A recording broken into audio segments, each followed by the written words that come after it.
What's going on? This is the Saturday Down South podcast. I am Connor O'Gara. Will, this is the last pod that we are recording in an off-season month. Cheers. That is just the best possible thing. The next time we are recording, it will be a football month in which actual football games will be played. People are reporting to camp this week. We've got press conference. This is... I think we made it. I think the offseason is officially over. Yes, and we were just kind of talking about this off air, but it's like football is becoming more and more of an everyday sport, and it feels like every day I look at my phone and there's some like crazy piece of news or whatever, but it's like, man, sometimes it's easy to lose sight of like how much we love the sport of football, and like it doesn't matter who's playing, like ETSU and Montana could be on, and I'm locked in. So like at the heart of all these like, pontificating at podiums, they still got to strap it up and play football, man. We're about there. I'll disagree that it could be anyone after the Bishop Sycamore incident. Now, that was funny. I would watch Bishop Sycamore play football any day because that's one of the funniest things I've ever seen in my life. Yeah, there's some Michael Scott cringe levels. Right. Where once you know what's going on and you realize that's a grown man out there trying to play football and it's not going well. I don't know, the rewatchability is great, but you're right. You're right. And we are finally at a time of year in which we can talk about actual games that are going to be played. Some of you have asked, we're hoping to go back to 2 pods a week in mid-August. That's the tentative plan. Still working through some things on the back end to be able to make that happen again, but I'll keep everyone updated on what that schedule looks like moving forward. Plan for today, SEC fall camp storylines that you should actually care about. We've got that. Ari Wasserman is going to join us in a bit to hit on a ton of topics, and then we're going to close with Lad of the Week.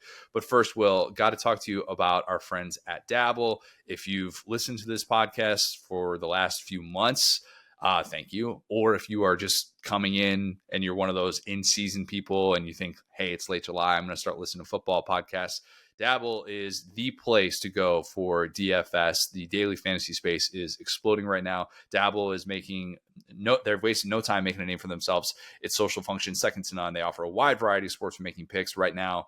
That is Major League Baseball. If you are one of these people that loves you some day baseball, Dabble is a great place to get connected, get involved. Use a promo code SDS2 when you sign up today. Receive $25 in bonus cash. No deposit required. Again, that is promo code SDS2, $25 in bonus cash, courtesy of the good folks at Dabble. Will, fall camps opening up across college football. It's beautiful. It doesn't smell any different. It's about 105 degrees here in Orlando, but just smells like football in Orlando, I bet, right now. You got the mud kind of evaporating. Sure. We'll say that. This is the way that it works, and it is usually a million degrees when football is starting anyways. But yeah, it's a fun time of year because talking season is over. As much as we love talking season, it is officially over, especially if you're Mike Norvell, who decided that he's going to shut out the media because that's what's going to turn around a 2-10 season. I don't actually. It's all the fake news media's fault. Some of those losses were wins. That's what they don't tell you. Right. It's got to eliminate the distractions. That's what this is all about. I really don't care about FSU doing that. I also don't actually care about non-tackle football things that happen in practice. Not to go full JJ Watt here, but reporting on training camp stats or scrimmage numbers is one of the dumber things that I've ever heard. It's one thing if a coach is going to get up to the podium and he's going to talk about the numbers with a quarterback battle or something like that. Take that for what it is. But yeah, the other stuff, no thank you. And I like watching highlight videos. We just talk about it could be pretty much any non-Bishop Sycamore team playing football, and we're going to want to watch. We are. And I love the highlight videos because if you give me some cool camera angles, guys doing awesome stuff on a football field, you've got my attention. You do. Am I suddenly going to be like, hey, this 4-star freshman who made this ridiculous catch in practice is going to be a star? No, that's not my. Yeah, we've just added steps to being we talked about with the transfer portal and everything. And again, like kind of commodifying football. One thing that I can't get behind is guys, especially from NFL training camp, doing like this guy had 3 picks in practice today. It's like, why are we keeping practice stats, Jackson brother? Dart. Yeah, like it's like, come on, man. I thought we're literally talking about practice. Like, at what point do we need to be that dialed in, or it's like, his drop back looks a little bit. It's like, hey, he's practicing it. Like the overreaction this time of year, it is something. It increases every single year, and it's also overreacting to the positive videos, these perfectly curated videos, which again have my attention. And I think part of it with college football and the overreaction to those is because we technically don't have a preseason. At least with NFL in the preseason, those are technically games with pads in a football stadium, and it's tackle football. I just college football, we like nominate 2 poor teams and we send them to like Mars or Ireland or something, and we just make them play a sicko bowl at like 9 a.m. and that's our only preseason. Yeah, week 0. We'll consider week 0 the preseason. And if you look at the slate this year of week 0, it's very much a week 0 game, and that's not a shot at Iowa State, but it feels like a week 0 slate. I'll say that. Other things that you should not care about with fall camp storylines: backup quarterbacks that are coming on strong. That's I'm here for guys that are taking the next step. But when you have so few quarterback battles in the SEC, it's tough to listen to that and think anything of it. At least it should be. We technically, according to who you listen to, have quarterback battles at Alabama, Kentucky, Mizzou, Tennessee. I'll settle them for you right now. Okay? Not going to break news, but Ty Simpson, Zach Calzada, Bo Perbula, Joey Aguilar. Joey Aguilar may be taking some second-team reps, maybe. If it's anything but those guys starting at quarterback for their respective teams, I will be shocked. No disrespect to Austin Mack, Cutter Boley, Sam Horn, Jake Merklinger. Barring injury, I don't expect those 4 guys to be QB1 with that first snap in week 1. Okay? And I get both sides of it too. I see Ty Simpson's in there, obviously, right? But usually if a guy is brought in to be a starter, like if the coach is like, hey, we need a starting quarterback badly, a la Tennessee, there's not going to be that much of a battle. Because that guy was literally told at some point, hey, come in here and you're going to start, bud. Yeah, I would tend to think Joey Aguilar is getting that type of prep, even if it does take a little bit to understand the offense. I'm not saying that it means he's got a long leash or anything like that. But yeah, I just would expect him to be the day 1 starter. Never totally rule out the idea of Eli Drinkwitz just having some 2 quarterback system QB battle in the opener, like he did 23 with Brady Cook and Sam Horn. People forget that actually happened. But also, if Bo Perbula finds himself in a situation like that after what he left at Penn State, I'd be stunned. I think he'd be stunned. That would not go over very well, needless to say. Yeah, I love Chaos Agent Drink. I remember saying before the consecutive 10-win seasons, I was just bored with this team because they were just pounding the rock and it was the same thing over and over again. And since then, it's like the element of chaos that Drink brings in the modern landscape where he just kind of doesn't care is so nice. Because you're right. He's like the only guy that's like, yeah, he could run a 2 QB system and they might win 8 or 9 games, honestly, with how he's been cooking lately. And the schedule, to be honest. The schedule more so anything else. Yeah, that's a good point. I don't care what coaches publicly say about quarterback battles unless it's officially declaring a starter, which I definitely care about that. The only exception I will make to that, thinking of making a Google alert from Mike Elko talking about Jacob Zeno, the former UAB transfer. He started off his career at Baylor back in the 1980s or something like that. I think Elko is really intrigued by him. And not just because he's in his 11th year of college, as Elko has joked repeatedly this offseason. That's the only backup that I'm going to have my ears perk up when I hear him mentioned by a head coach. But other than that, I almost want to disregard any coach comments about backups or guys that are in QB battles. I'm putting that in air quotes. I just don't really think that's worth my time deciphering what that means when it feels like so many of these QB1 decisions have been made, months and months ago. Yep, 100%. Especially like we already covered this a ton, but the amount of guys at media day, and especially guys that we already knew who the starter was, but they didn't bring their guy to media day, is like, hey, we would rather, especially at this point in the season, not have egg on our face and figure it out about week 4 or 5 than try to carry it on through weeks 1 and 2. Exactly. Things I do care about. Well, I care about DJ Lagway adding another injury. Man. Zach Abelverdi, apologies, Zach, if I just butchered your last name. He reported for On 3 on Monday that Lagway was in a boot dealing with a minor injury. If this is a report that comes out about Garrett Nussmeier or Lenora Sellers, I'm not really worried. But I'm worried because DJ Lagway needed fall reps, probably as much as anyone in the conference, maybe as much as anyone in college football. He did not get physical throwing reps in the spring because of the shoulder. Mental reps are all well and good, but I can only listen to Lagway so much when he tells everybody about honing in on his mechanics and that he really, mastered. I don't know that he said mastered understanding defenses, but he developed a better understanding for it. I just feel like there is only so much you can do from the sidelines or even going through those mental reps when you're not having to actually pull the trigger. Rapport with the receivers is everything. It's everything. And he desperately needs that. His top 3 receivers, as we've talked about throughout this offseason, they're expected to be Trey Wilson, who had an injury-riddled 2024, UCLA transfer J. Michael Sturdivant, who is coming in not having any sort of rapport, obviously, with Lagway. And then true freshman Dallas Wilson, who caught roughly 1 million passes in the spring game, but not, of course, from Lagway.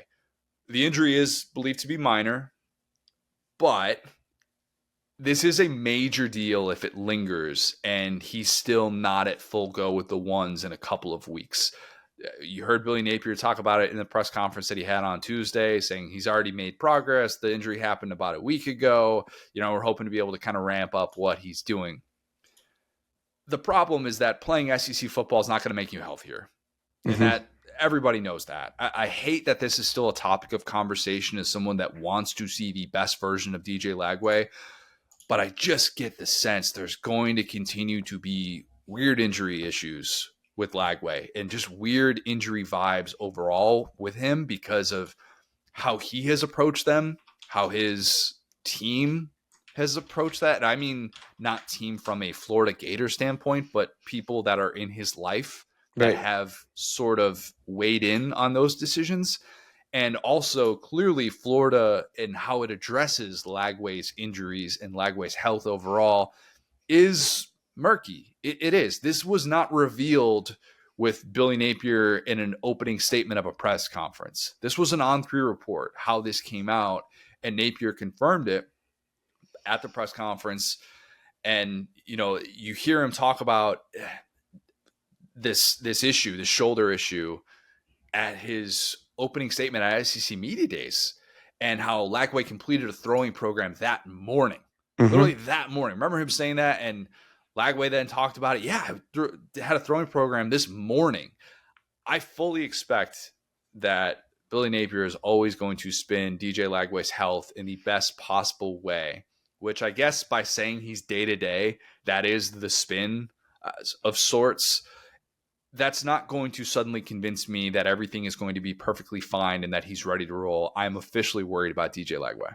Yeah, I mean, we're all day to day in the, ethereal sense, right? We each live this life day to day. And I hate to stomp all over the Google Doc again, but I feel like there is actually one backup quarterback that we probably should be discussing, which is DJ Lagway's. And it appears they have our friend Harrison Bailey and Aiden Warner. Yep. Our friend from Yale, right? And Harrison Bailey. Well-traveled Harrison Bailey. Yep. Good to see him. Good to see the lad again. So just kind of looking forward, they open up with the LIU Sharks, which I'm pretty sure one of those made-up FCS teams from CFP 26. Shout out Long Island. Yeah. Right. Sure. Wherever they may be. That genuinely looks AI generated. Then we have the USF Bulls, which gone are the Basura days of USF being a laughingstock. They've been kind of a hard out under Alex Golish. We've seen that against Alabama. Then they're at LSU and at Miami. Pretty rough time. Do after that, Will. Do after that, too, because it doesn't ease up. Games 3 through 6, they might be an underdog in all 4 of those games. Yeah, they're off the following week, and then they host Texas, and then they're at A&M. Yeah, so pretty rough start to the year. So, I don't want to be Mr. Gator hater. Like, I really love Lagway. I love talking to him. He seems like a really cool lad, and I'm going to be rooting for them this year outside of one game, right? But that's really rough news to hear, and I hope he gets healthy before the AI team. Some people might look at that schedule on the AI team. Some people might look at that schedule and go, well, you got those 2 games. That's your chance to get on the same page with those guys. Here's the problem. That's not real. And not just because you suggested they were an AI team. Mm-hmm. Well, they might be Bishop Sycamore, all right? They might show up and Lagway is just running for 300 yards. I don't know. Not to go full Tiffany Gomez here by saying you're not real, but there is only so much that's going to be able to happen in those 2 games. And you know what else is going to linger? If they get up big, and I'm not going to assume that a game is over at halftime against an Alex Golesh team. We are Alex Golesh respecters through and through. So I will not sit here and dismiss South Florida. But in the event that they do get up big in a game like that, Lagway's getting pulled early. And the other problem is that those design runs, forget about them. They're not doing design runs against those teams. And you need that to be a part of Lagway's game. He talked about at SEC Media Days how weird it was. And this was a question that you asked him about getting your legs back and using them this year. Last year was the first time in his football career that he's never had a rushing touchdown. I went back and looked this up because I was curious. Will, I remember Aaron Murray coming on before the cocktail party. We had Aaron and Doring on, something that I'd like to be able to do every single year. And one of the things that Aaron revealed was Florida coaches do not want design runs for DJ Lagway. They understand the quarterback situation. They understand that he has legs. They don't want design runs for him. He then ends up getting the hamstring injury that game. After that game, and he comes back with the hamstring apparatus, and he's able to start as many games as he did down the stretch as a somewhat healthy version of DJ Lagway. You know how many design runs he had in the games after Georgia? 1. It was the bowl game. So he had 3 weeks to be able to rest up and prepare for that. Marco Rubio's son was on the field. Again, not a real game. Yeah, I mean, a real defense because John Summerall did some things pre-snap that really frustrated him that he needs to still work through. And that's kind of the big thing that's going to determine how high his ceiling is here too. But having the full arsenal for DJ Lagway, that was supposed to be in play. And with an injury like this, where you're going to really have to be cautious, and do you give him the full reign week 3 in your first meaningful game? Is that an issue? Is the playbook limited? Knowing what's behind him, those guys, with all due respect to Harrison Bailey and Aiden Warner, are you able to feel like you can trust the full How much arsenal? due respect is there for Harrison Bailey? Truly, what does that mean?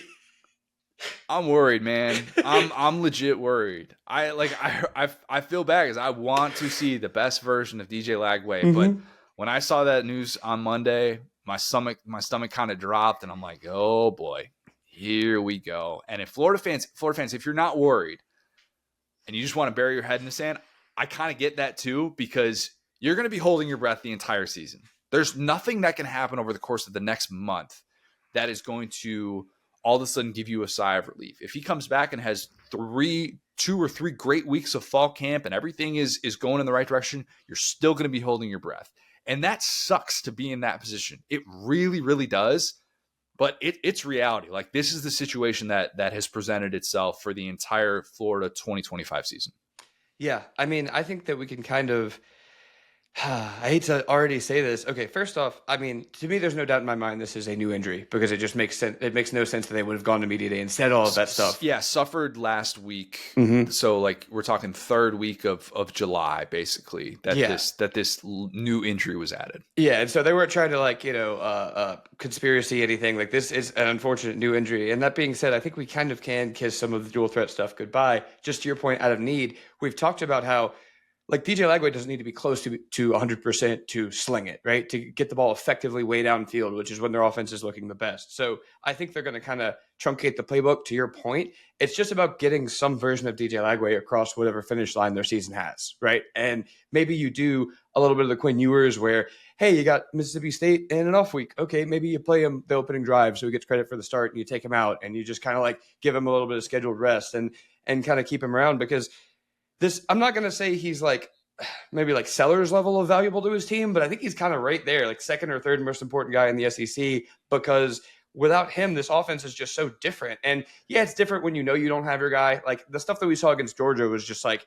you were down to your 3rd string quarterback. That's different from having a prep week. I don't think Florida's dead in the water necessarily without him, but they're just not as scary. That's what they were all of last year when they were good, was scary, sneaking up on teams. Well, they're not going to be sneaking up on teams number 1 this year. Everyone's going to be prepared for who he is. But I think that their number 1 priority needs to be keeping him on the field versus trying to expand his game. And he talked about, too, being consistent and hitting the easier throws. I think that's what it comes down to for him now. Agreed. The problem is then you get back to the issue with rest versus developing rapport with your receivers. Yeah. And you can tell me how much time you've spent with them until you're actually out there and bullets are flying. I need to see it first. And that margin for error is so razor thin. It really, really is. The miscommunication on a comeback route or something like that. You think your receiver is hitting this at 8 yards and he's actually hitting it at 6 and you overthrow him and that's 6 the other way. That schedule in the first half, games 3 through 6, those moments can be there. And that is a really tough thing to go into. And you could say, well, hey, a lot of quarterbacks endure something like that. I would agree. I would agree with that to a certain extent, but you're usually not talking about your quarterback who's supposed to be making this all-important year 2 jump, having missed spring football. Because that's what happened. That's really what happened. So, yeah, I hate to sound like a Debbie Downer here, and I realize I'm not alone in saying that I'm officially concerned about DJ Lagway as a massive, massive fan of DJ Lagway's and his game.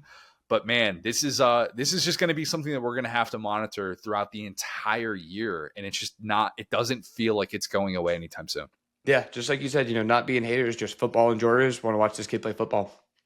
I care about the DJ Lagway injury. I also care about season-ending injuries, especially when it feels like an entire position group is getting dismantled. Oh, no, not again. Oh, yeah. There have been some recent examples. I think last year, Oklahoma receivers, Texas running backs. It felt like fall camp was super unkind to those guys. One team obviously overcame that. Another most definitely did not. The Texas running backs issue last year of losing C.J. Baxter and then the true freshman Christian Clark as well. They overcame that to a certain extent because they had depth. They had a wizard of a play caller in Steve Sarkisian and a ton of experience back on that offensive line.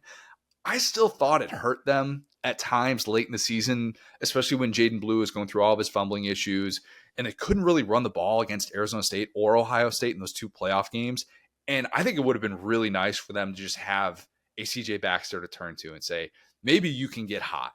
Maybe you can be the one that's going to find the holes, because they really just turned their running backs into additional receivers in those 2 games. And that was kind of all they could really do. And it made those 2 games, I mean, a real grind, especially on the offensive side of the ball. But of the non-QB1 injuries that can happen, depth at a position group is huge. If Georgia starts having defensive linemen that drop like flies, no bueno.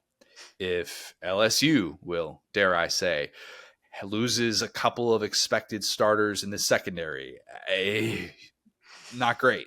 If Alabama's backfield is suddenly just Jam Miller because it loses guys like Daniel Hill and Richard Young. Again, those guys, that hasn't happened yet. I'm not saying that's happened. But if something like that happens, I would be worried. And while they're super rare because quarterbacks are basically in non-contact jerseys throughout camp, there can also be some significant backup quarterback injuries that happen. The example I always bring up, 2018 Miles Brennan, him not being fully healthy for the start of that season really limited what they were able to do with Joe Burrow. And they did not have the full playbook on display. And that was also because their offensive line, they were still figuring out rotations there as well. But I really think only having Miles Brennan basically as a warm body, very, very much an emergency quarterback, that impacted what they were able to do. And you saw the way that Joe Burrow was able to turn into a running quarterback down the stretch that season. But like, teams can go into the season realizing, oh man, I only have 2 healthy scholarship quarterbacks, and suddenly look up and go, we're in a dangerous spot here. This is not good. That goes double if the backup is a true freshman and not a true freshman that's got the maturity of a DJ Lagway or even like a Jake Fromm, 2017 Georgia, in the way that played out. Jake Fromm was like born in a suit. He was like, look, I'm ready to go. I'll lead this team. Dude, Jake Fromm, when he was at the Little League World Series, not sure if you ever heard that Jake Fromm actually played in the Little League World Series. That's never been mentioned before. He was already 22 years old. So have full beard, credit score. Yes. Full beard, receding hairline a little bit. He's always been at that stage in life. So that's probably not even a good example. And Lagway last year really isn't a good example. So teams would like to avoid that. Backup injuries in camp can be devastating in a lot of different ways. Yeah, and I think too, like one thing that we're kind of missing as kind of a trope that you've just reminded me of is just a completely listless college football team. That doesn't really happen that much anymore. Like where a guy goes out and the team is just like, we can't play football anymore because of the transfer portal. We have a Harrison Bailey just bumping around taking grad classes on a laptop in the back. Now he's like, oh, I've been playing football for 20 years. Awesome. But yeah, that's like that style of stuff is like so much more rare now. And when you see, like, if you started the season last year with Oklahoma and you went, oh, they're going to have an issue with receivers. If you looked at Texas and went, they're going to have an issue with quarterback, running back, and offensive line, we would go, are you serious? Like by the time they got to deep in the playoffs, the units that we would say were probably the deepest for Texas were decimated. So yeah, I think that's the key, is just like having a plan. And I think in the transfer portal era, that's so much harder to do because you can't really get guys just hanging out anymore. They have to have like a plan for whether they're, unless they're a guy in the back end of their career like a Harrison Bailey where they're just brought in for depth.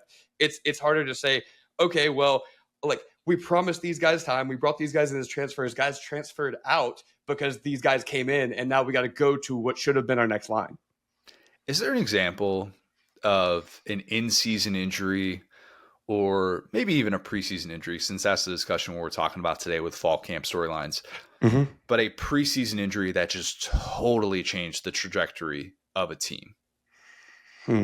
There's got to be one that comes to mind where all of a sudden it was obvious that it was going to change what a team was capable of, and then it did. And we all very quickly realized, and I'm talking college, not NFL, because NFL I think is a different story with that, with depth. But I don't know that there's one in recent memory. As tough as it is, I think a lot of guys just end up playing through this stuff. Like we talked about this with Ewers, where it's like by the end of the year, he was just had nothing left. I think a lot of times guys will just, I'm fine, and get out there hurt. And then they end up, hurting their draft stock ultimately. And it's like, this whole time I was like, really struggling. We heard about it after the championship game, like Joe Burrow like broke a rib in the championship game. It was just like, I'm here, whatever. Georgia, Jamie Newman. I'm gonna keep that to myself. Yeah, we don't need to go down that road again. Hope Jamie's doing well. Honestly, the Daniel's injured. He got injured, right? So like that was like not preseason, but it was early. Like I think sometimes that stuff goes underrated, where we think about a guy taking a job, and really it was like due to injury, a guy was struggling. Yeah, that's true. Okay, this is gonna. I'm going to be thinking about this the rest of the day. And when I come up with my example, I'm just going to text you. Why didn't I say this on air? Because I was trying to come up with this off the top of my head, and I just didn't have any obvious examples. I care about if your coach is doing opening statements in press conferences in July in response to reports about a key player being dismissed from the team.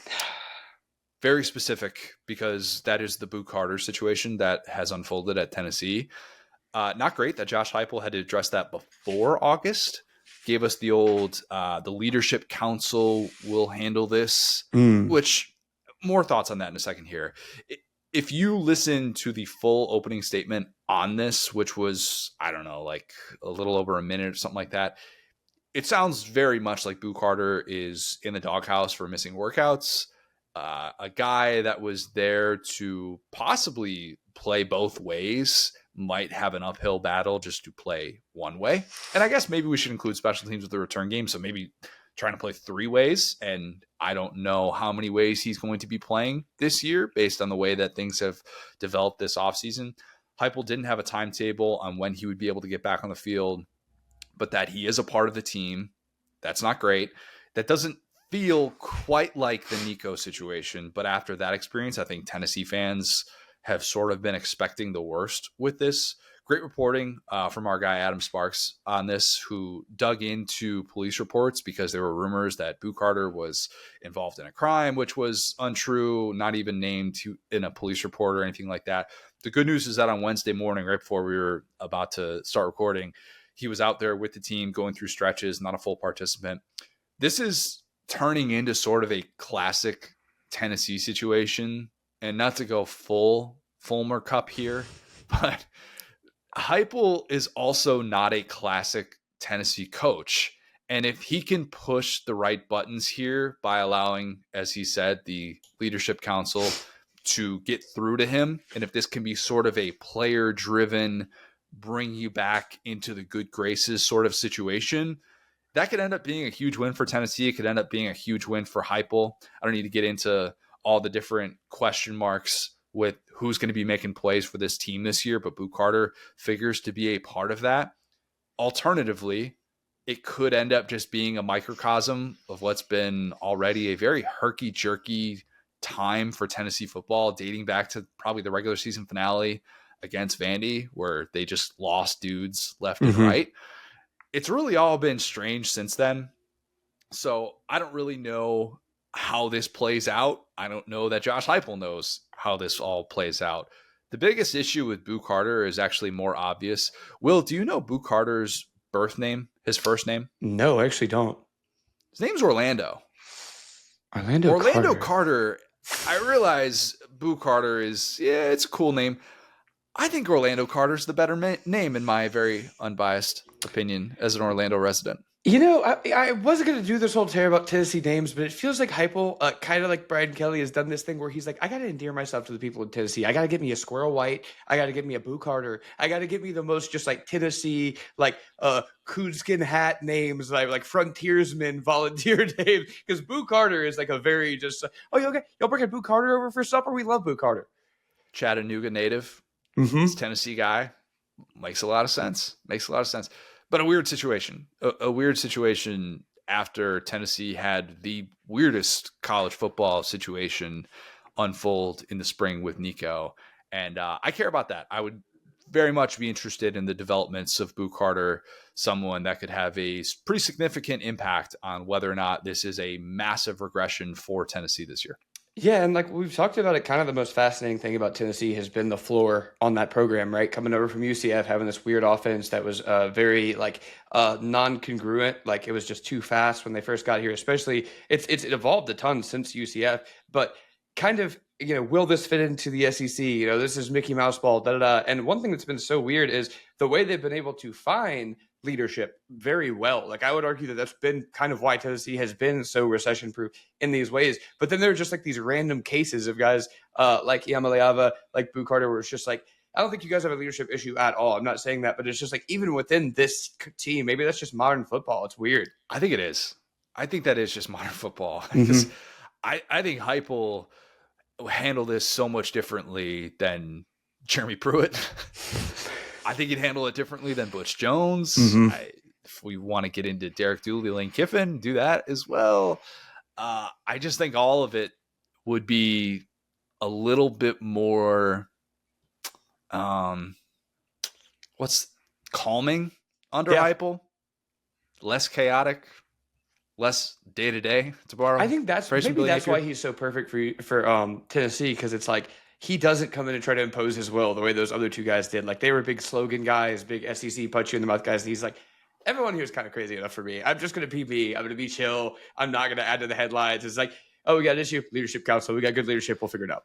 Right. Because in this day and age, it's risky to kick a guy off the team if you have the entire locker room going, we want this guy back. We need this guy. We recognize that he's made some mistakes. All of us have made some mistakes to various degrees. But if your team all of a sudden is upset at you over a decision like this where you didn't consult them, then that can come back to bite you too. Like there are just so many different factors that go into this. And I think in a lot of ways, it's more complicated than it was 20 years ago when a lot of coaches could just simply go, yeah, get off my team and you're going to have to sit somewhere if you want to play elsewhere. But this is the letter of the law. And a lot of people would push back and say that makes the sport worse.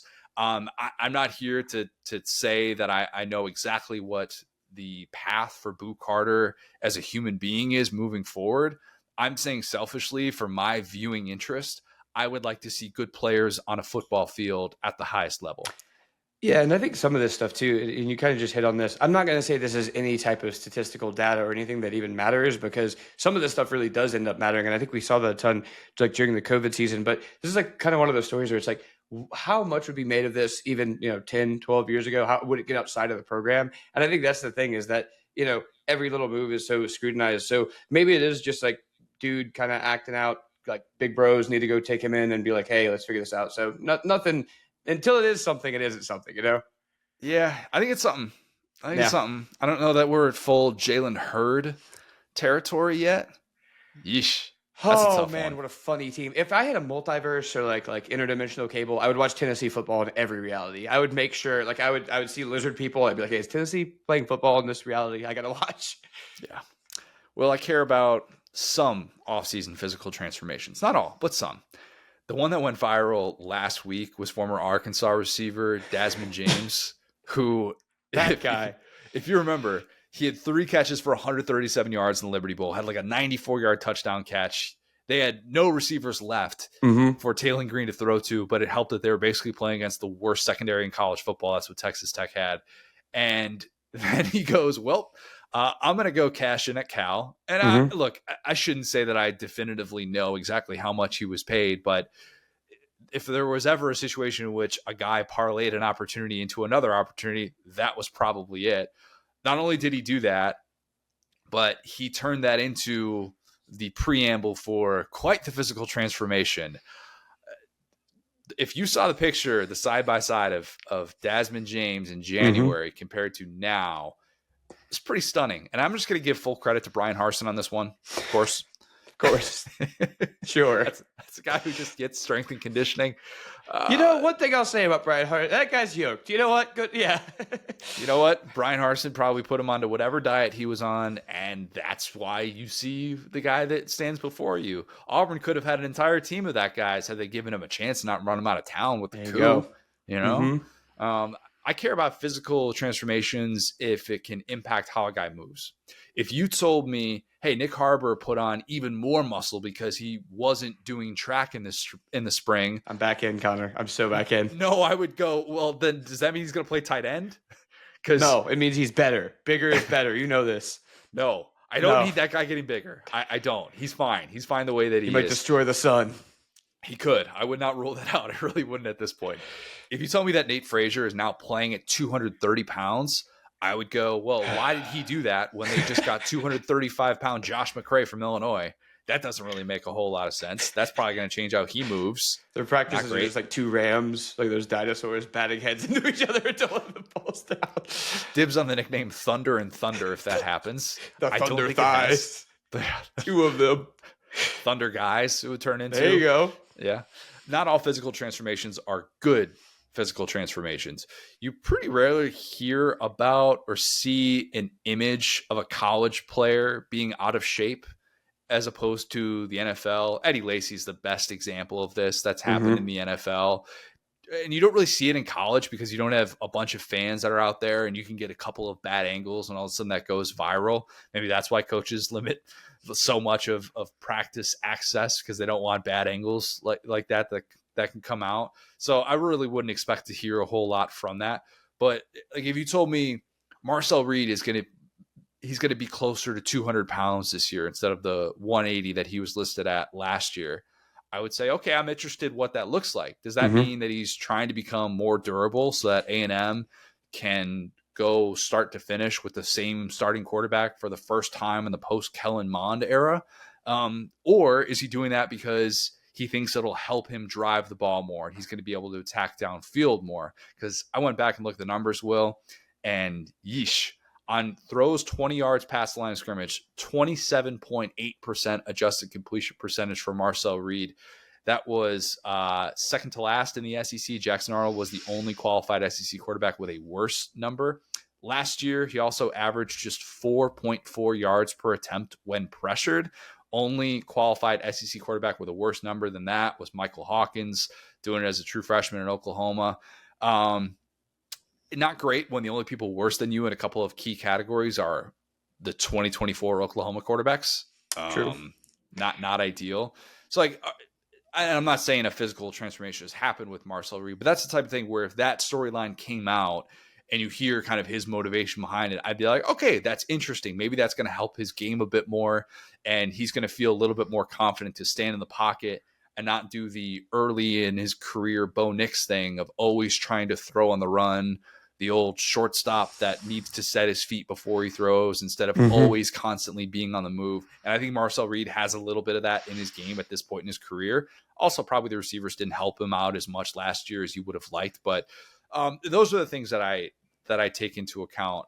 And there are noteworthy developments we can get with those storylines. And as we saw with like fellow A&M guys, Shamar Stewart, Nick Scorton, intentionally changing their respective weights in the pre-draft process by like 20 pounds between the Senior Bowl and the Combine. Those things can happen quickly. So we could even hear stuff about spring being at a certain weight, and then fall camp they show up and it's a 20-pound difference or something like that. And those can be drastic, but some of those are worth noting. Some of those are not. Yeah, I think so. The Arkansas receiver, who again we learned his name via, I believe he broke the Arkansas record for longest touchdown in that bowl game. It was 94 yards is long. That's a long ways. That's how I saw it, like kind of presented, and it's so interesting to me. And again, coming from the NBA, there's some of these parallels. Right? Mo Bamba would always put on 20 pounds of weight, and it was like, did he just get fat? How do you put on 20 He's pounds? 320 pounds now, based on that rate. Exactly. That was he's 400 pounds. If Mo Bamba put on 20 pounds every time they said, but yeah. So a couple things there. Quick side note. Our friend Thick King Desmond Watson, man. We got to shout that out. Poor guy, man. He actually appears to be struggling with something, and I hope he gets the help he needs, because I was excited to see him in the NFL. If you guys didn't hear, he was basically put in like practice timeout for being too heavy. They said he was up over like 400. Don't want to be there. So well, one of the beat reporters for the Bucs tweeted out a video of him just walking. It looks it's so 10 sad. seconds of Desmond Watson walking with that exact thing of he's on the PUP list, physically unable to perform, and he's working on weight issues.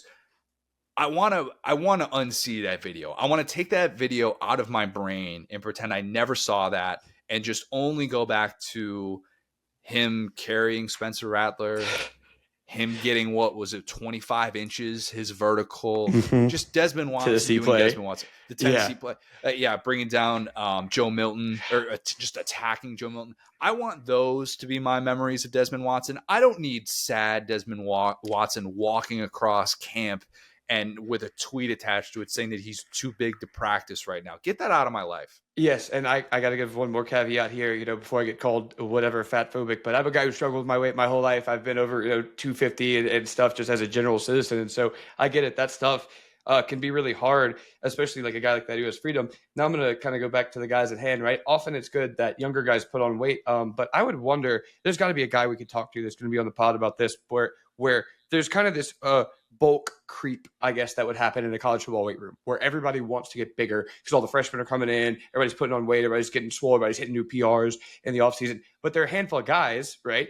Our guy Watson probably needed to take his weight down. A couple of the guys that you just discussed, need to take their weight down. What it's like Cade to be Proctor's one one of those guys too. you get probably 3 or 4 guys where they get to a point where it's like, we actually need to take your weight down. And like what life is like for them. Like I'm sure they can't be on the same meal program. I'm sure their lifting program is a little bit different. And I'm sure there is pressure from their friends who are all hitting PRs. Like, I don't know if you've like worked out in a group setting, but like if all the boys are hitting PRs, you want to hit a PR. You know what I'm saying? Like you don't want to just participate that day. Oh guys, I'm going for reps today. Let's take the 600 pounds off the squat. Hey, we got a video guy. Now get out of here, dude. I got to go take all this weight off. And so I wonder what that's like in a locker room environment to have all your boys getting kind of bigger and stronger. And for you to be like, the coach is saying like, hey dude, you play running back. Like you do not need to be to 250. Deion Walker talked about that when he came on the show last year, and how that's a difficult thing to have to juggle, especially when you're capable of doing things at a certain size that guys who are 350 pounds should not be able to do. Yeah. But then you also have to be able to trust when a coaching staff is telling you, if you lose 20 pounds, you can do so much more and you could be so much more valuable. We talk about the Desmond Watson picture. The picture of Jordan Davis at camp that went viral about how swole he's looking now, and he's shed some weight and he wants to up his snap count. You're like, dang, man, think about if Jordan Davis is an every down player for the Eagles, how unfair that is. That's what the Eagles need, is more weapons. Right? Just Jalen Carter and Jordan Davis just never leaving the field, ever. Good luck with that.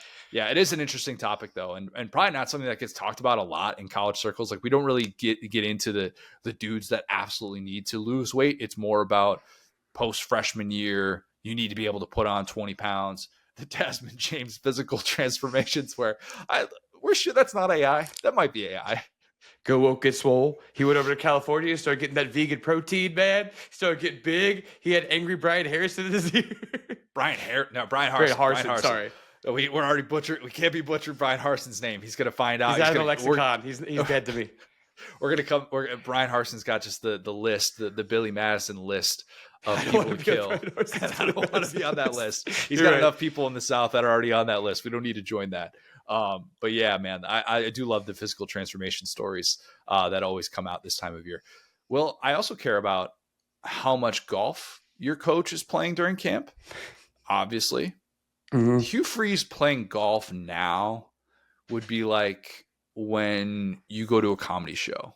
And I in a couple of weeks, I just bought tickets this morning to see Nate Bargatze. Yes, it's Bargatze, not Bargatze. I'm seeing him in Orlando. Speaking of pronunciations, I'm seeing him in Orlando. Just got tickets. Very much looking forward to that in a couple of weeks here. But when you go to a comedy show, everybody's got to turn your phone off. Everybody take your phone off. We're not going to have you posting videos and ruining the act or something like that. That's a big thing at these comedy shows. With Hugh Freeze playing golf, no phones, no pictures, no adding scores to any app, any official app at all. Do not do that. Maybe, I don't know, maybe Hugh Freeze plays golf in disguise now from now on. Maybe out of state. Better way to do it.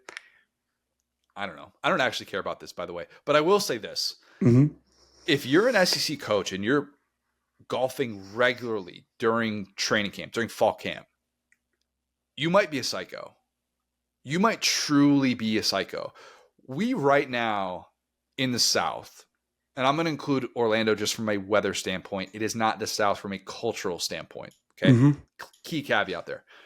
But we right now are at one outdoor activity per day max. That is the dog days. We're officially there. Nobody should subject themselves to fall camp and then squeezing in a round of golf, because that heat is just no joke. And if you're doing that, I think you're wired a bit differently, and I'm not saying in a good way. Like the other day, I did an hour of yard work, and then Lauren power washed our driveway. That's right, Lauren power washed our driveway. No big deal. Heck yeah.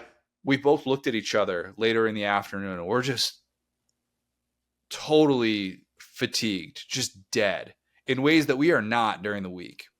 And it was not just the byproduct of chasing a toddler around the house, but it was being outside for an hour this time of year, even going to the pool where there is relief, still being outside in that heat. That was going to take too much out of us. So we didn't even do that. If your coach is leading a full training camp and then hitting the country club, even for a quick 9 afterwards, the long-term damage he's doing to his body, I don't like that. Yeah, I would argue that chasing a toddler around is very similar to just kind of fixing Jackson Arnold. I think there's a lot of the same emotions going through your face. Whoa. I think you're going, oh my God. Shots we're good. fired. Okay, we're good. And but I think he's, I'm actually pretty high on Auburn. The more I've been thinking about Auburn, the more I think they'd be kind of sneaky this year. So I don't want to be too mean to them. But yeah, I mean, that guy's at a level of life where he could certainly afford like a golf simulator. So I hate to dump on a guy. Good point, Will. Good point. Yeah, like I hate to dump on a guy for relaxing, but a couple of things, right? College football is one of the few professions that playing golf really can't get you close to your coworkers, right? Maybe your coaches, but you already should be close to them. Maybe your boosters, that's kind of the problem. But your players are not playing golf with you after practice. In fact, if you made them do that, I don't think you could in this era. So yeah, I get people trying to blow off steam and everything, but that kind of reminds, this is going to be a wild comp. I went to the John Mulaney show, the Netflix show. It was right after like his controversy and stuff. And it was so funny because I really didn't know that it was like a Netflix taping. It was for my birthday a couple years ago. And like the way that they were like, everyone lock your phones down was so much more extreme that everyone was like, what's going on? And he popped in and just immediately started telling jokes about like Olivia Munn and rehab. And I was like, oh, that's why they're going to nuke your cell phone. It's like very similar here. It's like, if you get the Hugh Freeze golf invite, man, leave your phone at home. Like, don't even take it. I went to Aziz Ansari a few years ago. He was at Dr. Phillips here in Orlando. Same thing. And you very quickly realize, oh yeah, it's probably a good thing I don't have my phone out and I can't just film this. I don't know who'd be watching that content or why I would feel like I'm providing the people something that they need by posting an Aziz Ansari joke to one of my social platforms. I don't know what that's getting me. You're an influencer, Connor. That's the thing, you know? No, we're not. We're nowhere near that territory. Is he got S-tier quarterback rankings? There was no Q&A portion of this comedy set, thankfully. But yeah, get the simulator. Get the simulator, man. that's got to be a game changer for those coaches. Do you know the amount of golf they probably play on those things now? If you can't figure that part out, I'm sorry. There's nothing we can do for you at this point. Maybe you do deserve to get all the heat you get for playing golf. Oh man, sorry. Quick thing on that, because I haven't even thought about that until I like just said it right now. But it's like, man, imagine like the workout these coaches are getting after like a rough day of practice. They're like in their mansion, got like Skinner playing. I can see Kirby Smart just tearing up a golf simulator. Like, why can't these kids play? And then they just get up the next day. Woosah. So like that's what you need to do. Actually, I could see that being very productive. Right in the man cave, it's a must. Gosh, if you put a video, I'm not even the biggest golf guy, but if you show me a man cave that's got a golf simulator, I'm kind of in.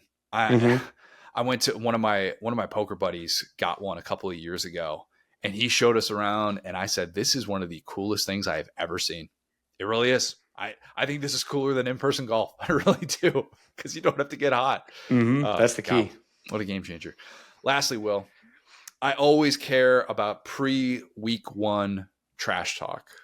Again, we're not going to hear anything from Thomas Castellanos now that Mike Norvell has shut off media access after he said at ACC Media Days that he didn't mean any disrespect by saying he didn't think a post-Nick Saban era Alabama defense could stop him. But somewhere... He's getting to like Michael Scott or like Les Miles era where it's like, bro, please get away from the microphone. Like every time you step up to a microphone, you're like hiring, Gus. You're like your quarterback saying it's actually media gag order. Great idea for the Seminoles. I didn't mean any disrespect is quite the pivot. Quite the pivot. Just all you got to do is say, I said what I said. We're focused on week one. That's it. Move on. We're going to get week one trash talk. Pre-week one trash talk. Wow, I can't speak. Pre-week one trash talk.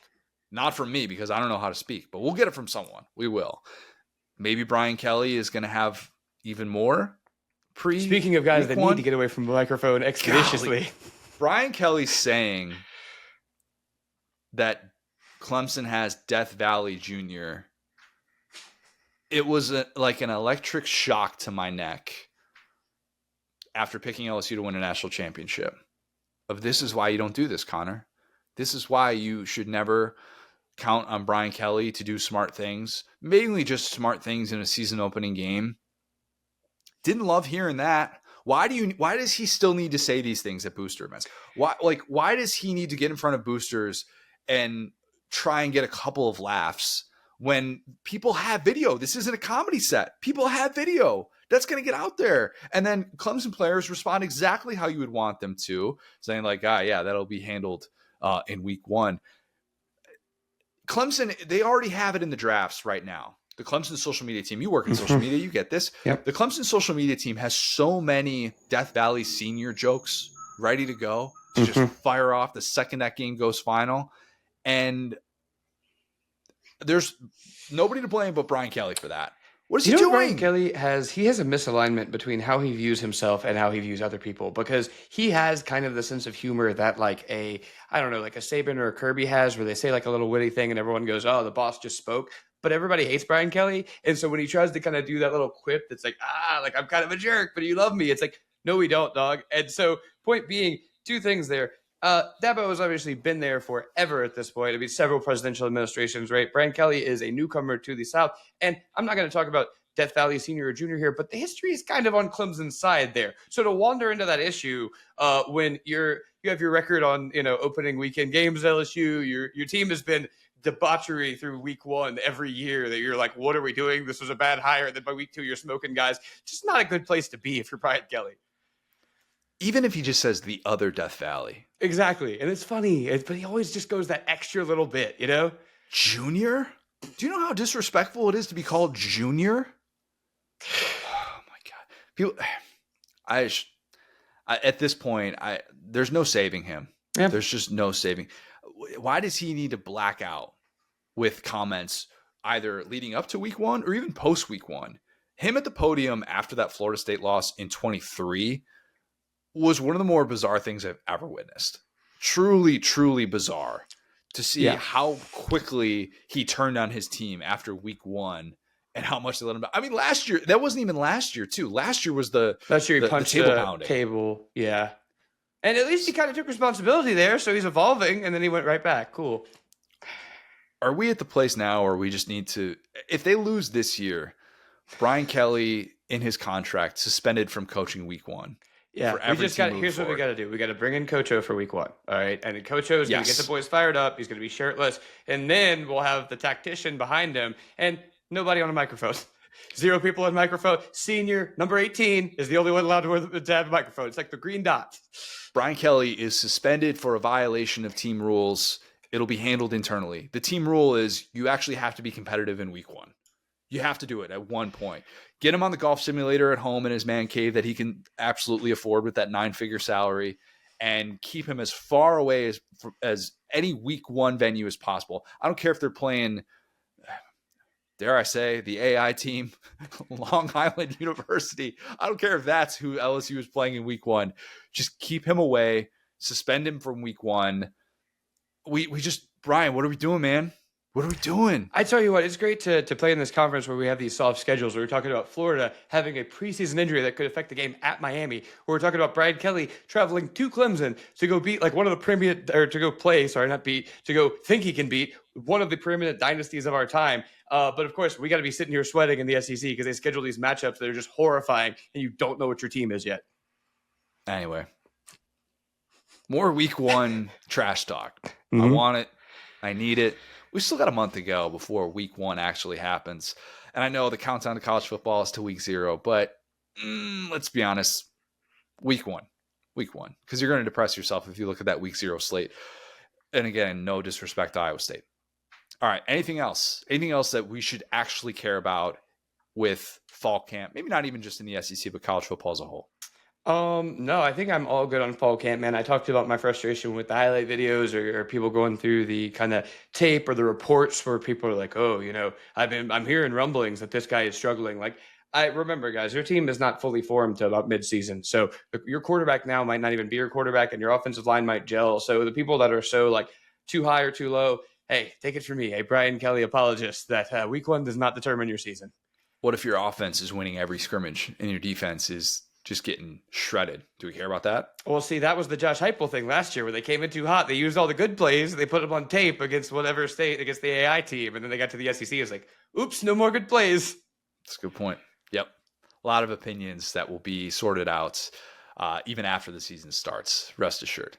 All right, let's kick it to Ari Wasserman. He has been all over the place lately, so great to catch up with him, to talk Nico, talk some Deion, and a whole bunch of other noteworthy topics in college football. So here is Ari Wasserman. Now excited to be joined by a very special guest. It is Ari Wasserman. You can watch Andy and Ari Monday through Thursday, that is. And I know that's going to be changing up once the season starts. You guys will be going live late on Saturday nights as well. You've been all over the place lately. I know you were in Vegas for Big Ten Media Days. Before we get to some stuff that came out of that, tell us the backstory of how you convinced the Big Ten to have Media Days in Vegas. Oh, wow. Yeah, that was when – I don't even know how many years ago it was. I don't know if you listen to the show, I've got no ability to recall anything that happened more than 20 minutes ago. But I was eating dinner with some people at The Athletic when I was there, and Commissioner Kevin Warren. And we were just joking about locations for the Big Ten championship game. And I'm like, why is it not in Vegas? Like, that's the greatest place to host an event. And there's hotels within walking distance of the stadium, gambling, all the things. And then funny enough, here we go. He thought it was funny. He thought I was joking. I wasn't kidding at all. But like, I think that it's conceivable that in the future that Big Ten championship game could be in Vegas. No, we just had media day there. I blacked out after you said you had dinner with Kevin Warren. I'll be honest with you. Yeah. It was, I don't know. I think it was like 2020. I think it was before COVID. I can't remember. But we were joking about that. And, it was before USC and UCLA were in the conference. So obviously that's changed a little bit in terms of the geographical implications of where things stand right now. But, I think it could happen. I think it should happen. It's a great city. I love it there. Yeah, there were certain people like James Franklin who maybe pushed back on that a little bit. Bizarre, if I'm being honest. Like, what does he care? Like, I don't know. I thought, like, of all the things that you could be worried about, like the fact that like it was in. Listen, I'll give him what he said was true. Like, it was in the Mandalay Bay Conference Center, and like if you have been to media days in the past, like they've got Big Ten stuff all over the lobby, and like it's like an event there. Like in Vegas, it was just like, yeah, you're in the corner of the at the end of the strip at the end. and it wasn't really, for anybody in the city. But, it's a convention. That's all it is. It's a convention, and it's to get people talking. I just of the things that a coach could care about, like where media days is, I thought was kind of low on the totem pole. I've been to Big Ten media days in Chicago. It did not feel like a big event. I'll be 100% honest. Well, I mean, when you walk into the hotel in Chicago, they've got like Big Ten signage everywhere, and like they make it like in the lobby and stuff. Like at Mandalay Bay, 80% of the people who stayed there last week had no idea Big Ten media days was happening there that day. Like, true. But again, don't know how that matters. But he kind of got dragged for saying, that other conference, and Sankey, of course, had fun with that. But I've actually never agreed with James Franklin more than when he said the Big Ten's biggest mistake was going from 8 games to 9 conference games and doing that in 2016. Like, nobody talks about that. And I've been shouting that from the mountaintops forever, that the Big Ten didn't have to do that. It only did it because it wanted that TV contract. Did he feel like a voice of reason in a room that had a lot of, let's just call them chaotic opinions going on? I can't stand this scheduling discourse at all. And we've been doing it all summer. And it's like, so what, James? The extra game against Northwestern is really going to, kill your team. Like, the thing that is so funny to me about the SEC Big Ten dialogue is that, the SEC does play one less conference game. But how many Big Ten teams would like trade their schedule for the SEC counterpart? Like, the SEC is, I thought was overrated last year, but it's still from top to bottom probably a better league.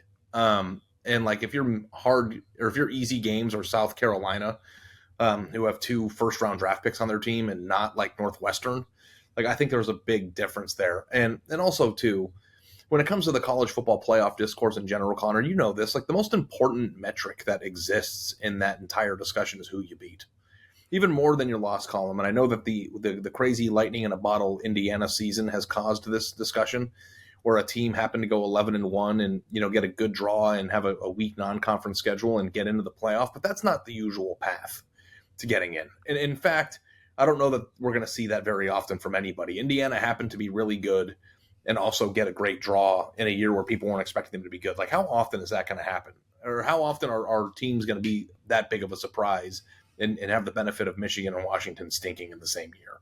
Like, if Indiana didn't make the playoff last year, would we even be talking about this? So, like, it's just, the SEC plays harder games top to bottom for the time being. I don't know if it's going to change with the way the sport's going now, but right now that's a fact. They play one less game. But there are certain teams in the Big Ten who are playing 9 conference games, and certain teams in the SEC who are playing 10 Power 4 opponents, and they both can be, equal. And what I do know is that if I were a coach, I would want my schedule to be as difficult as possible because A, you have more opportunity to get quality wins, which gets you into the field, and B, you are more forgiven for losses. The fact that we are so, locked in on Indiana making it, like the fact that Ole Miss and Alabama were even in the discussion last year is because they had good wins. And if you go look at the beginning of the college football playoff in 2014 to now, what's been the more typical path that you've seen? Teams being recognized for hard wins that have a shot to get in, or teams who had easy schedules that happen to get in? Teams have been recognized for harder wins and harder schedules far more than what happened with Indiana last year. And I feel like the entire country has lost the plot on that, and mostly because the commissioners are using it as a talking point to negotiate a future playoff system that is around the corner, and they're trying to use it as a pandering thing. And it's all nonsense. It really is. I can't stand when the Big Ten complains about it, and I can't stand when the SEC says they're going to play easier games. It's like, okay, Alabama, go play easier games, and then next year when you're 10-2, you're not even going to be considered, or 9-3, you're not even going to be considered because you didn't have any quality opponents on your team. It's all insane. Does that make sense? No, it does, because I'm there with you. It makes no sense. You need quality wins to be considered. Or you have to go 11-1. Who wants to go 11-1 against these schedules? Exactly. And I felt like I had to sort of not excuse myself from the argument, because I'm an Indiana grad. So last year, as this is all playing out, I'm thinking to myself, am I going to sound like a biased, loser, even though I've never pretended for one day in my life that I've truly been an Indiana football fan. Indiana basketball is a different story. But seeing the way that the situation played out, I'm like, all right, just treat this as neutral as you possibly can. Whose argument actually makes sense here? And does it end up feeling like both teams are kind of blowing hot air in this argument?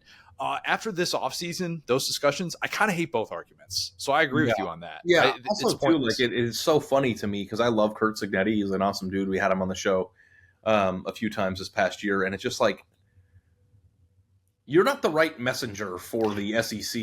Like it's like, but at the same time, I understand why somebody in his position would want to say that because he spent the last 6 months hearing about how his team was inferior. But not the right timing either a week after removing Virginia from your schedule. But like still like the thing that about Indiana, if you want to like focus on that for a second, is that like no one gave a shit about their conference schedule last year before the year started. They only started to care once they were good enough to be in the playoff. Like you want to talk about easy schedules? Let's go take a gander at Penn State's real quick. Why don't you put on your goggles and go look at how they've been scheduling? Like, they're not the only team that does it. We only just care because they took a spot away from a 3-loss SEC team. Am I supposed to feel bad about that? Ohio State has had years like that too, that nobody's talked about, where they haven't had these power Like if your scheduling philosophy is to never play hard games, that's kind of like a wussy way of going about it. But like Indiana going 11-1 against their schedule, whether they play Virginia or not, if they go against 11-1 against their schedule this year, they're going to make the playoff again. Everybody who goes 11-1 in a power conference for the most part is going to make it in the 12-team field. So what are you complaining? Like who? Like does Alabama?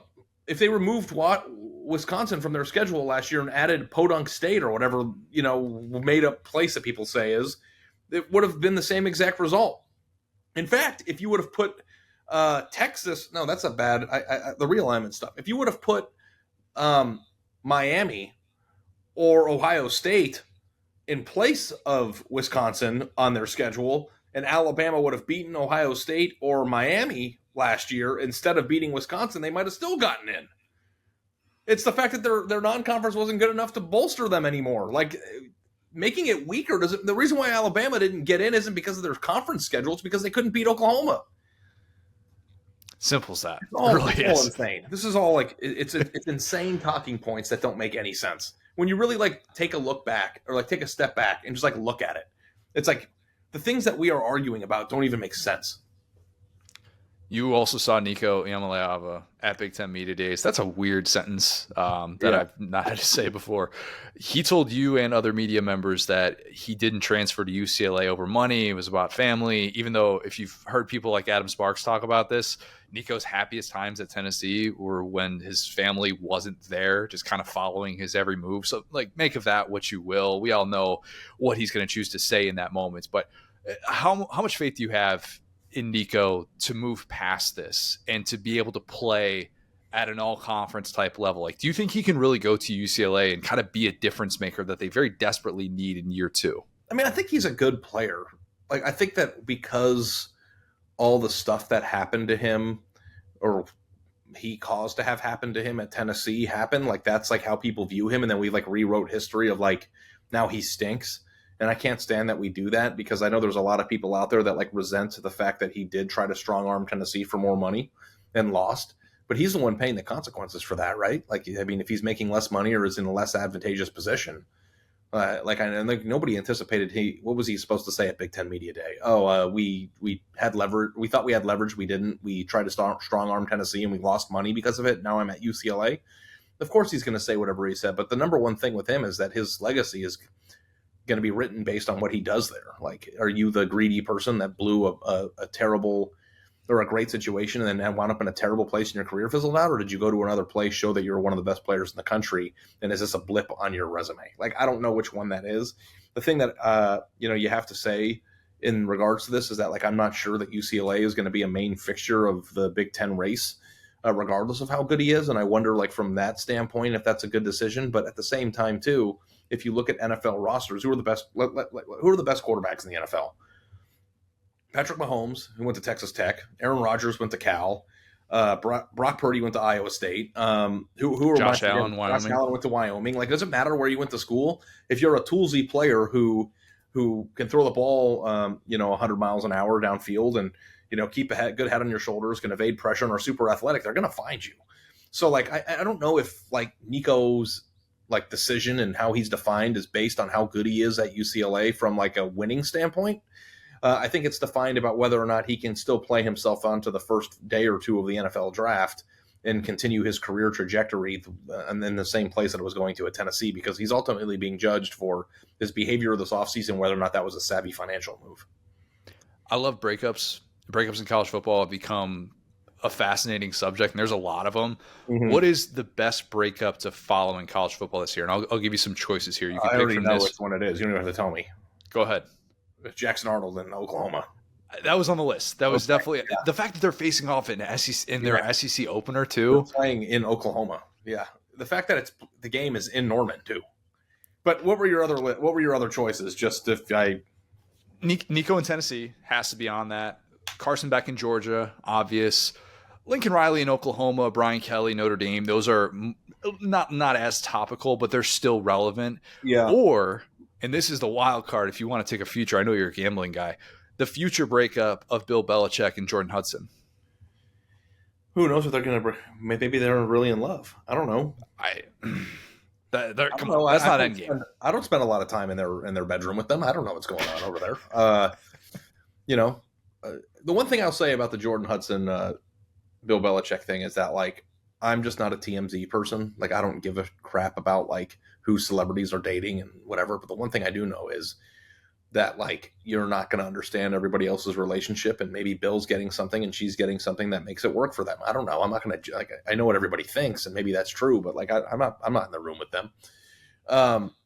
That is a wild card, and if it does happen, I don't think it would be a big deal, because then everybody would be like, okay, now we can watch North Carolina and have to think about a 24-year-old girl whose mom owns a sex shop. Like, I think that might actually be clearer for North Carolina.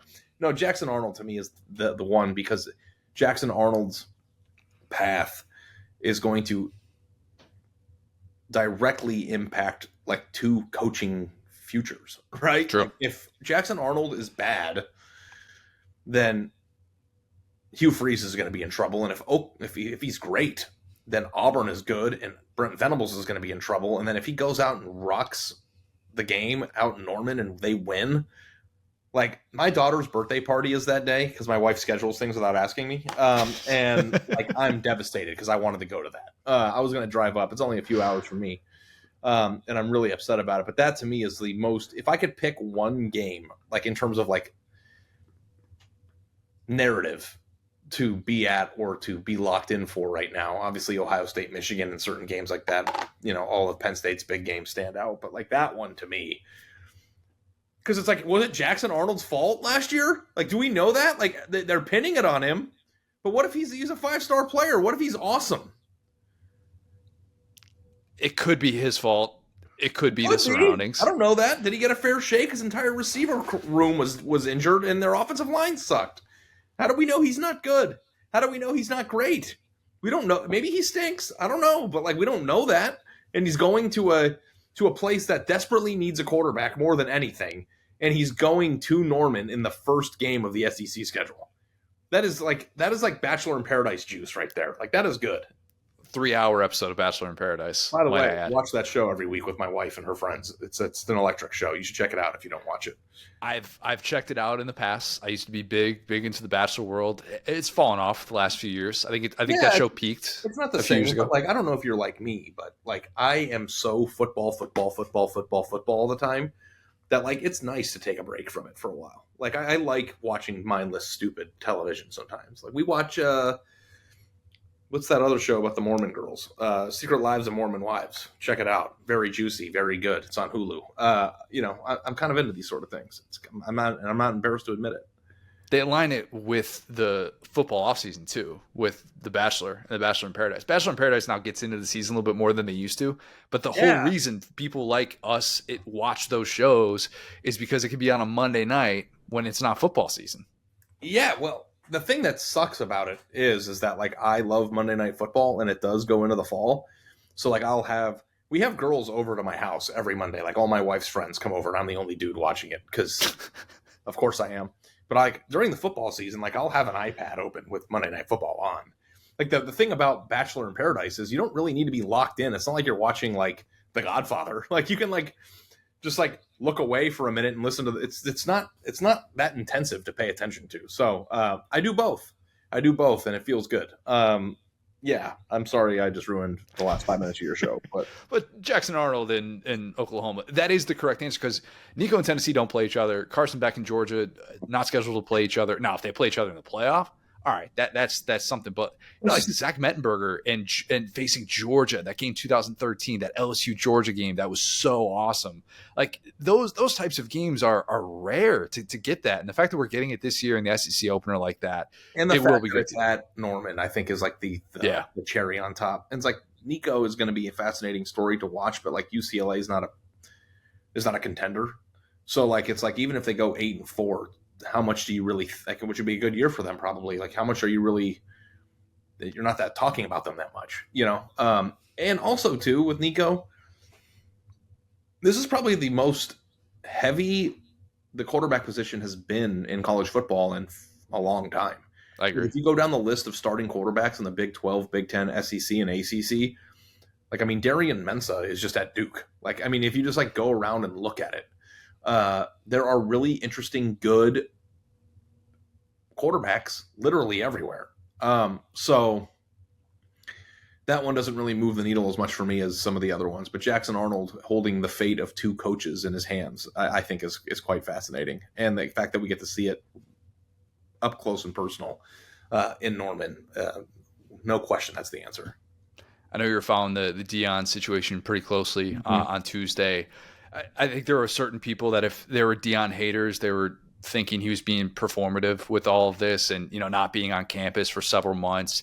And then watching that press conference play out the way that he did, talking about his cancer and being flanked by doctors, even to me, it was maybe as human as Deion Sanders has ever felt in his entire life. What did you make of the way that he went about that and what it kind of means for his future as a coach? I knew he was in rough shape because you don't spend 2 months or whatever, or 3 months in Dallas when you're the head coach of Colorado. Like, I thought that was like, I'm not going to pretend like I knew the extent of it, but I knew something had to be up.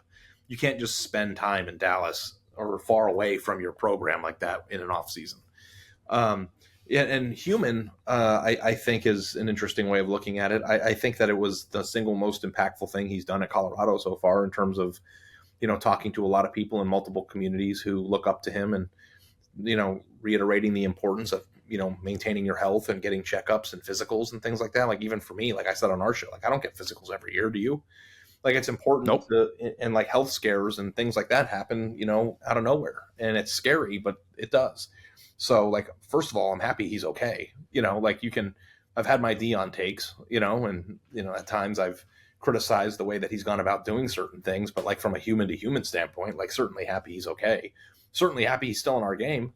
And, one of the things that is most fascinating to me about it is that during his first 2 years at Colorado, you could have come up with 25 different reasons why he might not be the head coach in year 3. He's not recruiting high school enough. He's trying a quick fix. His kid's gone. Travis Hunter's gone. Like, there were a lot of speculation about his commitment to Colorado and being a coach. And it's like, shit, man, like if he's a coach through this, we're talking about somebody who's accomplished everything in life, has more money than he knows what to do with. This is a terrible thing to have to go through and maintain your status as a coach. If you ever want to question Deion Sanders' buy-in as Colorado's coach, I think those questions are probably out the window. So, very thankful for him to be that open and vulnerable because people don't like talking about their health scenarios. And he was actually comedic about it, which I thought was strong. I thought that he had a strong message for the community in terms of maintaining their health and getting checkups, and certainly happy he's okay and still in our game. Yeah, if you question Deion's commitment, see the porta potty that's going to be on the sideline and a decked out porta potty. And only Deion Sanders could have made jokes about not being able to control his pee. Like, I mean, like he made it seem cool almost. Like, but those are the realities of it when you go through something that serious, man. Like, I can't even imagine. So kudos to him for making it through, and kudos for him for having a strong message to people that needed to hear it. Last one for you. I know you're pretty shook up by the news, so I don't want to sound disrespectful. Mr. Charles Entertainment Cheese. Mm-hmm. Yeah. But better known as Chuck E. Cheese. Yeah, the arrest in Tallahassee. Yeah, Charles. The rat. Yeah, the rat. Tough look for a brand that you've supported. My daughter's 2, so I know the day is coming in which I will be wolfing down Chuck E. Cheese pizza at a birthday party or something like that. Just tell me, as someone that's never had this, again, I'm going to defer to you on these subjects of food items that I have never had. But if you're given a choice, giving you a plate, Ari, filet of fish, Chuck E. Cheese pizza, which one are you picking? Probably filet o fish. It's like one of my favorite things in the entire world, and it's terrible for you. And I've like been trying really hard to lose weight, and like that's been off the menu for a while. Here's what I'll say. I'm like you. You have a 2-year-old. My daughter's 3. We went to a birthday party at Mr. Cheese's establishment here like a few months ago, and like they put the pizza out there, and like, you know, you're an adult, you don't go to Chuck E. Cheese ever, right? And I'm like, oh god, they're gonna put this cardboard shit out there, and we're gonna have to eat it. And like I took a bite of it. It like legitimately is pretty good pizza. Like I don't know if you do Uber Eats or Grubhub often, but like Chuck E. Cheese is an option for pizza. And I used to think to myself, like, what kind of loser is getting Chuck E. Cheese delivered to their house? Like, if they don't have kids, like, who's doing this? And like, I will tell you, Connor, straight up, like, there is way worse pizza out there. Like, they have garlic crust. They do. It was pretty good. It's a shame they had to do my man like that and arrest him the way that they did. But the Rat slang some pretty good pizza. And like, when you do go, and you will, you're probably 6 months away. Because have you started the birthday party circuit yet, where you're going to a birthday party every week? We're not there. Once she hits, I feel like 2.5 to 3. That's when it's really gonna start popping up. It certainly matters if she's in daycare, because like she is, yeah. So if she's in daycare and you meet the parents and she creates her first friends, like, you know, we have a birthday party what feels like every weekend, dude. Like and we've been to every kid establishment in the city of Dallas, and we finally went to Chuck E. Cheese, and it was a perfect place to have a birthday party because it has a jungle gym and all the arcade games, and like 3-year-olds, you know, they love it. And they put the pizza out there, and I was like very surprised by the quality of it. I'm not saying I'm going to go get the Rat delivered, but maybe, Rat, I understand why somebody would now if like your options are, you know, some other like local crappy place or whatever. The problem with pizza, Connor, and you know this, is there are a lot of options and most of it is terrible. Like, and bad pizza is still edible because it's pizza, but like the amount of terrible pizza places that remain in existence because it's pizza, like, is staggering. Like, truly good pizza is hard to find. It's kind of like the college football playoff. It's like you have like 7 joints a city that are national championship like worthy, and then everybody else is 8-4. And it's like, well, it's football. I enjoy watching it. You do have some, 2-10 teams down there, but for the most part, most teams are middle grade 9-3, 8-4 pizzas. And I think the Rat's in there somewhere, but I thought the Rat would have been at the bottom. The Rat, 8-4 Iowa, same thing. Yeah, right. Yeah. And by the way, I've been meaning to tell you this: if your guilty pleasure songs draft pick Bedchem drops in 1995. It's the song of the year for the instrumentals alone, and people don't give it enough credit. Yeah, no, that song is intoxicating. And also, too, if you're, a girl dad at the age of 2, like, you know how I discovered this woman? Because I was like, I like rap music, okay? And it's not the most friendly type of music to be listening with a toddler in the car. So I'm like, well, what are the Taylor Swift type things out there that I could listen to and like are just easy listening? It's catchy and my daughter can get into it. And I was like, oh, everyone's talking about Sabrina Carpenter. And I'm like, okay, I'll play these songs. And, we're driving. I'm like, oh, okay, this is good. And then you start listening to the things that are coming out of her mouth. Yeah. Like, rap isn't such a bad option. Like, they are sexual as hell and, like, raunchy as hell. Like, that is not children's music. So don't play Sabrina Carpenter for your daughter because I made that mistake. And now, like, my daughter's hooked on songs that are very, very, like, X-rated type lyric type songs. Yeah, there are some that once you know that going in, I didn't know that going in. I hear the beat. You're just like, hey, this is pretty good. She's really talented. You'd say something, like, what did she just say? like it was just because it sounds like Taylor Swift type music, right? Like stuff that you would hear on the radio that you would hear at a little girl's birthday party, but like the content of the music is really, really raunchy. And that's why it's guilty pleasure song. It's fine if you like that, go for it. I like that stuff, but like not for a kid. That's how I found out about her. You just got to play the instrumental version of that song. Yeah. Good. Or the edited version if they even have those. I don't know. No, probably not. Yeah. Probably not. Ari, this has been great. Be well. We'll do it again soon, man. Yeah, anytime, buddy. Take care. Well, let's close with some lad of the week. Why don't you start us off here? Yeah, so it has been a big week for lads, so I didn't want my My guy Ozzy Osbourne to go under the radar here, man. And I think that, like, I don't know if kids still have like a metalhead era, but mine was prodigious. It was a smooth 8-10 years when I was growing up, and that came with the times. Rock music still kind of being at the forefront, being used in a lot more stuff. Guitar Hero was big back then. We talked about that, and so I think like our image of what a rock star is influenced by a couple of people. Obviously, like Kiss and them have a big part of that, but I think that Ozzy, as far as like the British guy that we imagine post, Beatles and really like the more of that metal sound, and like he was a guy that transcended his kind of proficiency as far as music. He was obviously one of the first like big reality TV stars. You can kind of see behind the curtain and see their relationship and parenting and all that. And he was a guy that obviously like was not without warts. He'd struggled with substance abuse and stuff like that. But I think that the image of a rock star, it's something that's harder and harder to find as time goes on. And watching a guy like that pass,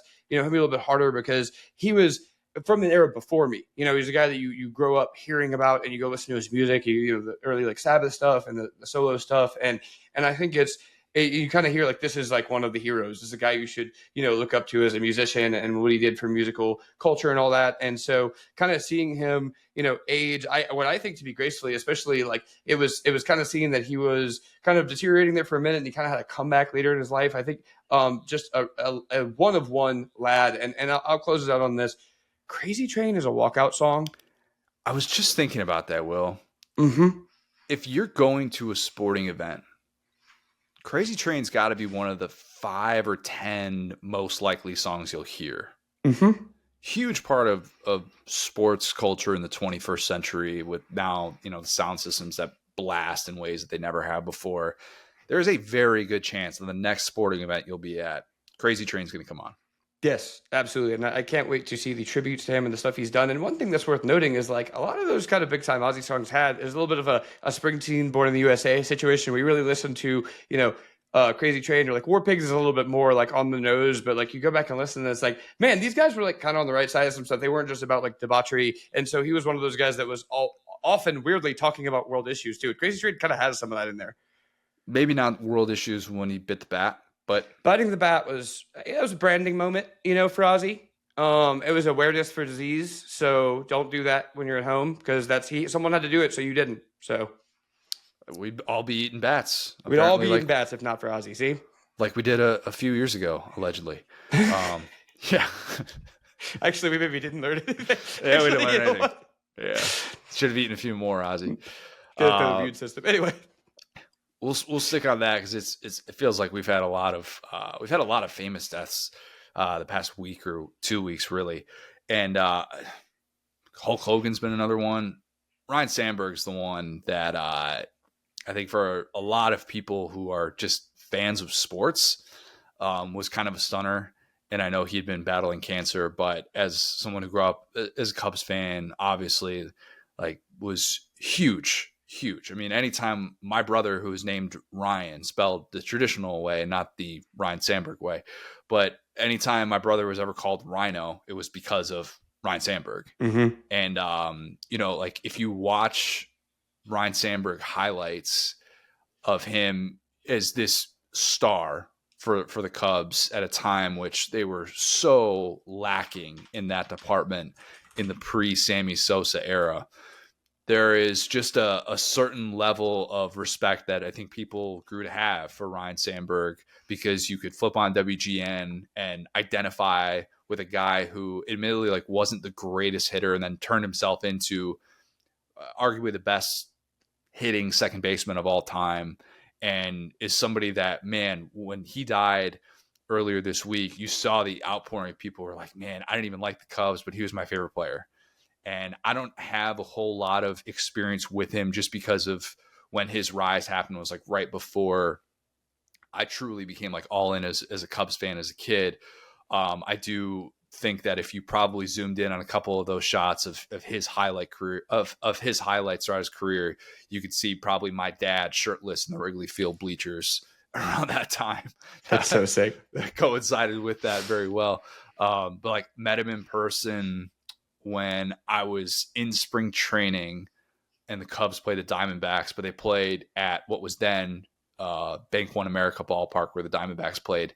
And he was sitting probably 5 rows ahead of us. And we recognized who it was. We're like, that's Ryan Sandberg sitting right ahead of us. Should we like go up to him and got his autograph? He couldn't have been nicer and was just so nice to a couple of middle school kids who, I'm sure he gets bothered by all the time, but was just a legend, an absolute legend at a place that didn't have a whole lot of that. Now, he wasn't my generation, so I don't want to, it'd be stolen valor to say I have all these great childhood memories of Rhino. I do remember my music teacher in first grade, Miss Maroney, had this obsession with Ryan Sandberg. And when he came out of retirement to play with the Cubs, it was the biggest day of her life. And I remembered her coming into my first grade music class and freaking out. Rhino's coming back. Rhino's coming back. And I don't think we learned anything in music class that day.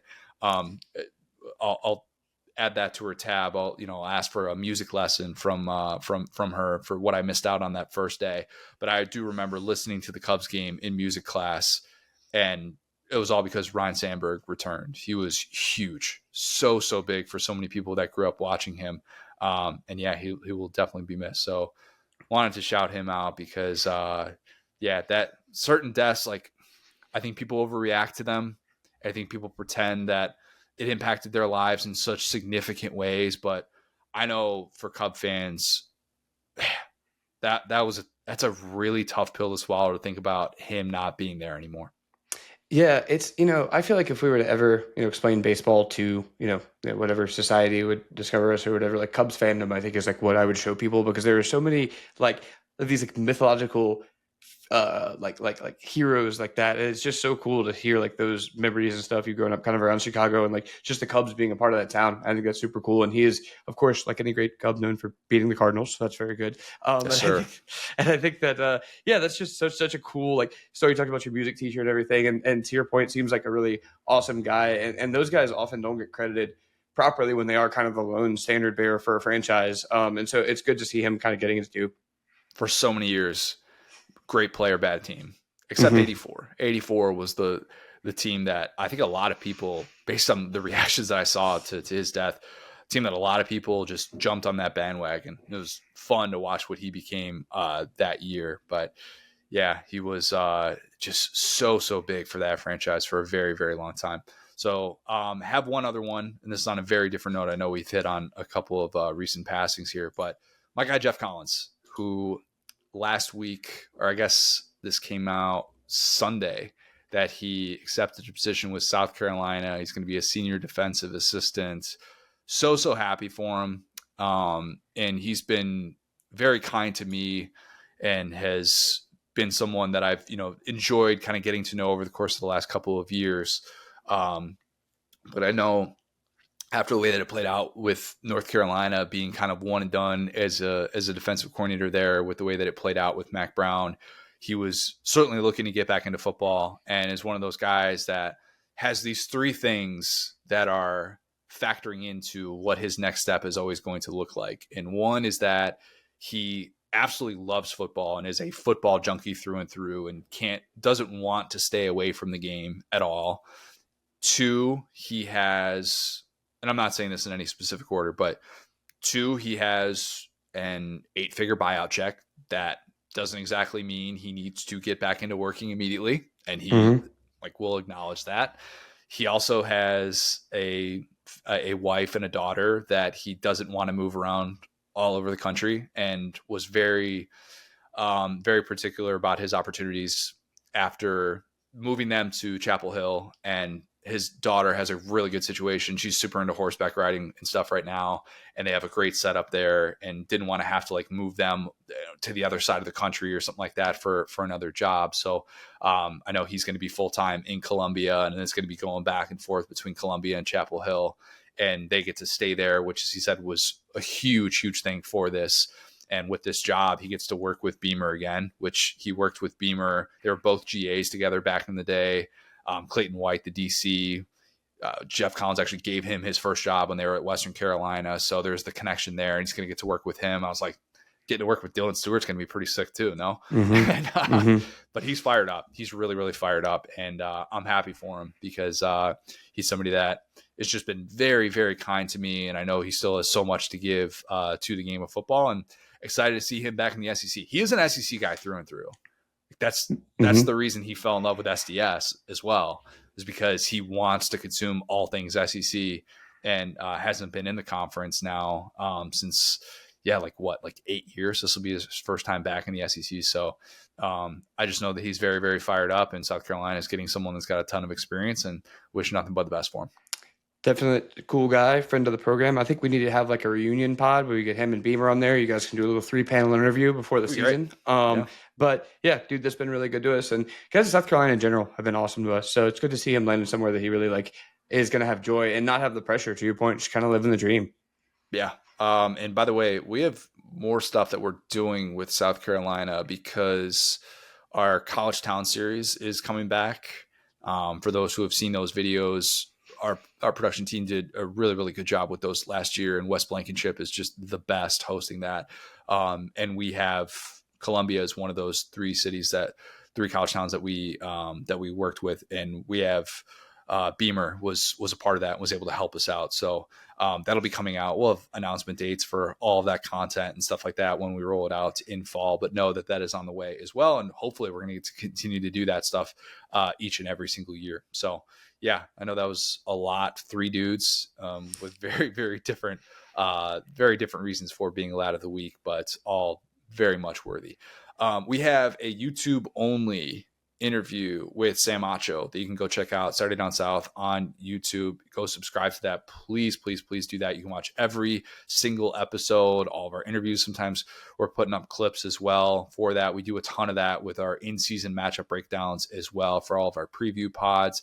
Again, I'll keep people aware of when we're going to be going back to 2 pods a week. Hopefully mid-August, that's going to be the plan. Please follow us on Twitter at the STS Pod, at Sat Down South, at CJ Rivera, at Ghost Heart. Thanks, guys. Talk soon.